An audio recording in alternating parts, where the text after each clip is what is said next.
एक दिन संत भगवान से भेंट हो रास्ते में। अब वो संत भगवान जो है गंगा स्नान से लौट रहे थे, तो जवाब दिया, बेटा हम गंगा स्नान से आ रहे हैं, हमें भूख लग रही है, हम इस गांव में भिक्षा करने के लिए जा रहे हैं। लड़का ने जवाब दिया, तुम्हारे पास में जो सामान है वो निकाल के रख दो, उसके बाद में जाओ।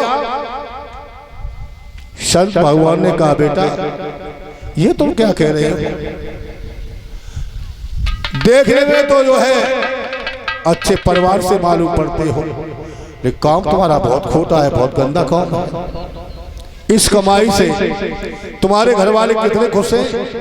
लड़का ने जवाब दिया, अपनी मीठी मीठी बातों है बहकाओ। देखो महात्मा ने पूछा, साफ साफ कहो और हम तुम्हें आज बता दें कि तुम्हारा संसार में कोई है नहीं। जवाब दिया, हमारे घर में माँ बाप है, भाभी भैया है, हमारी पत्नी है, और हम घर पे न जाए तो खाना नहीं बनेगा हमारे घर पर। और पत्नी तो हमारी ऐसी है, अगर 7 दिन ना घर पर जाए तो मर जाए। महाराज जी ने कहा, तुम्हारा कोई नहीं है और ना मानो तो मैं साक्षात दिखा दूं। लड़का ने कहा, हमें दिखा दोगे? हाँ चलो हमारे साथ में। आज महात्मा जी लड़के को अपनी कुटिया पे ले गए और कुटिया पे जाकर के प्राणायाम विद्या सिखाना शुरू कर दिया।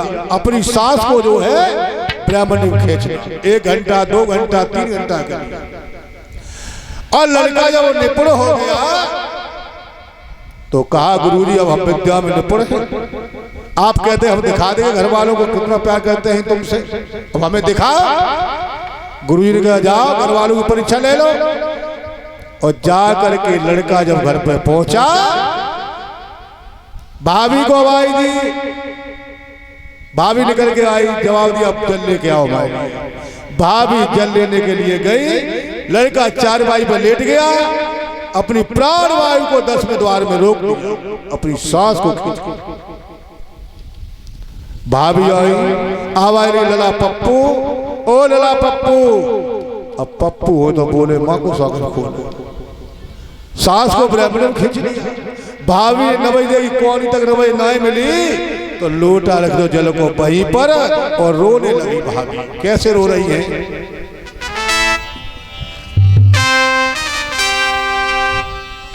कि रो करके भाभी बोली है, अब तुम लला कमाऊ थे और हम तो सारे घर के बेटा बैठे बैठे खाऊ थे।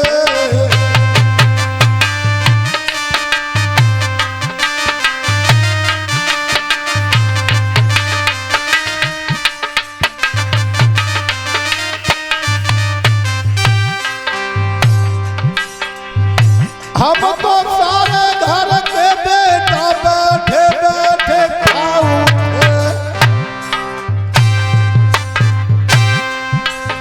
अरे हम तो बेटा सारे घर के बैठे बैठे खाऊ थे।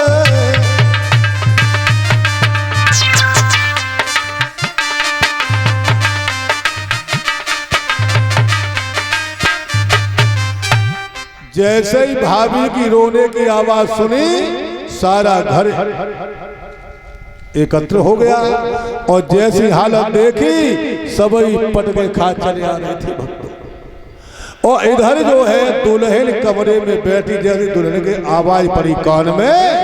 और उस दिन क्या हुआ, खीर पूरी पुआ घर में बने हुए थे। और दुल्हन ने सोचा कि मर तो जे गई है, सारे जीवन रोना है, लेकिन ये बड़ी खीरी पुआ बहुत दिन बाद बने, लावने पहले खाए तब बाद में रही। और कमरा में जाएंगे 2 हाथों से मैंने खीर पुआ पूरी खाना शुरू किया। खाए पी के पानी पी के हाथ पहुंच के मुंह पहुंच के आए के मैंने मुट्ठी बांधी। और मुट्ठी बांध के आई, जैसे ही छाती में 2 घूसा जमाए, लड़का ने जवाब दिया, अब जरूर मर जाइए। अबे मरे तो ना, अब जरूर मर जाइए, और 2 घूसा है तो हम हमारी जान चली जाएगी। और रोने लगी दुल्हन। कैसे रो रही है गौर करो। कौन तुम्हारा है? कि रो कर के दुल्हन बोली है और मोए कौन साड़िया रो करके दुल्हन बोली है मोए कौन साड़ियाँ लाएगा।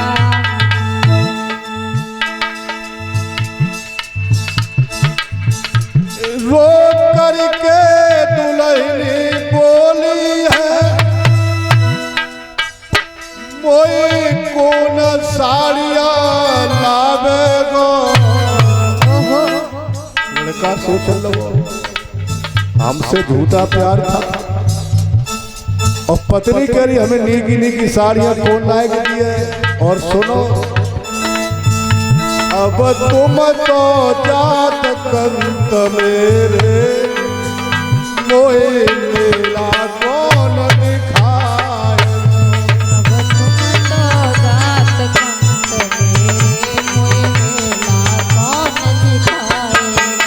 अब तुम तो जात कंत मेरे मोए मेला कौन दिखाएगा। आज इस प्रकार से दुल्हन रोने लगी है। जवाब दिया पिया तुम छोड़ के जा रहे हो कौन नीकी नीकी साड़ियां ला के हमें देगा और ये बटेश्वर का मेला लगा तो हमें तुम्हारे बिना कौन दिखाए। पप्पू समझ गए ठीक गुरुजी सही कहते थे। रोवा रात घर में पड़ा हुआ है और तब तक गुरुजी जो है उस नगर में प्रवेश किया है और गुरुजी ने आवाज लगाई है। क्या आवाज लगा रहे हैं कि कोई दवा कराए कोई दवा करा हम फ्री दवा कर देते हैं।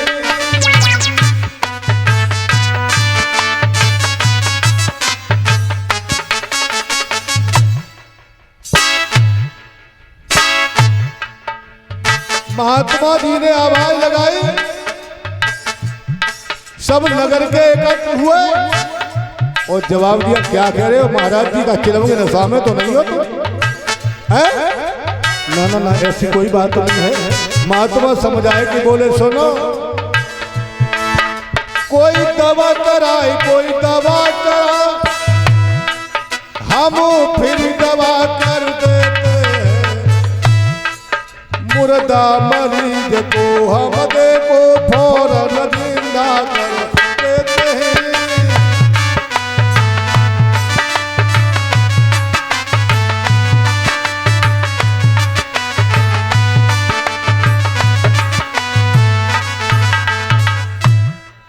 आज महात्मा ने आवाज लगाई तो सभी नगर के लोग महात्मा को पकड़ करके उनके घर पर ले गए और कहा महाराज जी हमारे गांव में घटना हो गई है। अभी अभी एक लड़का खत्म हो गया है जिसका नाम क्या था पप्पू। अच्छा चलो महात्मा जी घर में पहुंच गए और जवाब दिया लड़के के माँ बाप को बुलाओ पत्नी को बुलाओ भैया भाभी को बुलाओ। सामने परिवार खड़ा हो गया करके माँ बाप से पूछा तुम लड़के के माँ बाप? हाँ। तो तुम्हारे घर में गाय दूध देती है? तो ले हमारे कमंडल ले जाओ दूध लेके आओ पहले। आज कमंडल में दूध ला के दे दिया। महात्मा जी ने कहा कमरे से बाहर हो जाओ। कमरे से बाहर कर दिए। अब महात्मा ने अपनी खुर्जी से निकाल के दूध में शक्कर डाल दी। शक्कर डाल करके बाहर आगे जवाब दिया तुम लड़के के पिताजी हो और इसमें मैंने दवा डाल दी है दवा पी लो लेकिन तुम तो मर जाओगे लड़का तुम्हारा जीवित हो जाएगा। बुढ़े ने जवाब दिया महात्मा जी खोपड़ी खराब है। अरे हम मर जाए लड़का जीवित हो जाए तो हमें क्या फायदा है? हम दवा नहीं पी पाएंगे।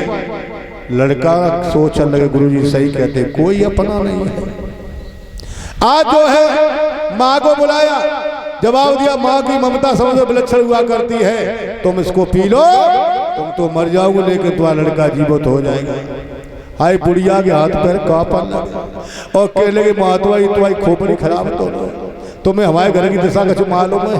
हमारे 4 लड़का है और 4 ही बहुए हैं और अगर हम मरिए तो हमारा डुकरा द्वार पर खांस खांस की मज्जे कोई पानी को पूछैया ना है तो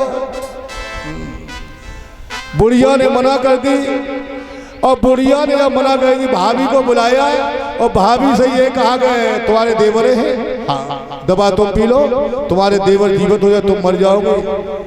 लोगों के आंखों में कतरे लेकर भाभी ने जवाब दिया महात्मा जी खोपड़ी खराब है या चिलम के नशे में आए हो तुम या भांग खा के आए हो? अरे मैं क्यों मरूं? अरे मरे वो जाको मरो हो, दवाई तो वो पिया जाको मरो हो। हवा पिए तो सिंगट्टा हवा तो सात हाँ तो 8 घंटा पट्ठा डोलतो। लड़का समझ गया कोई अपना नहीं है तो दुल्हन को बुलाया तुम पी लो, वह पति जिंदा हो जाएगा लेकिन तुम मर जाओगे। दुल्हन हाथ जोड़ के बोली महाराज हमें माफ कर दियो। क्यों?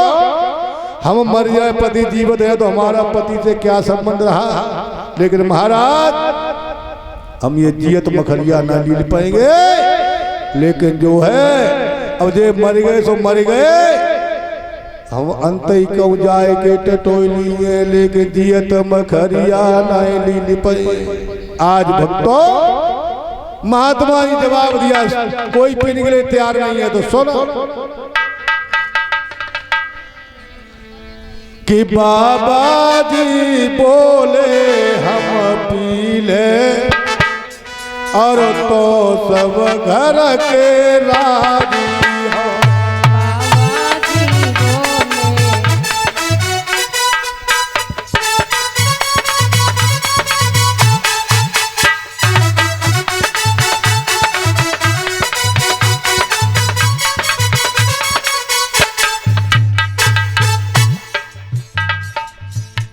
बाबा जी बोले हम पी ले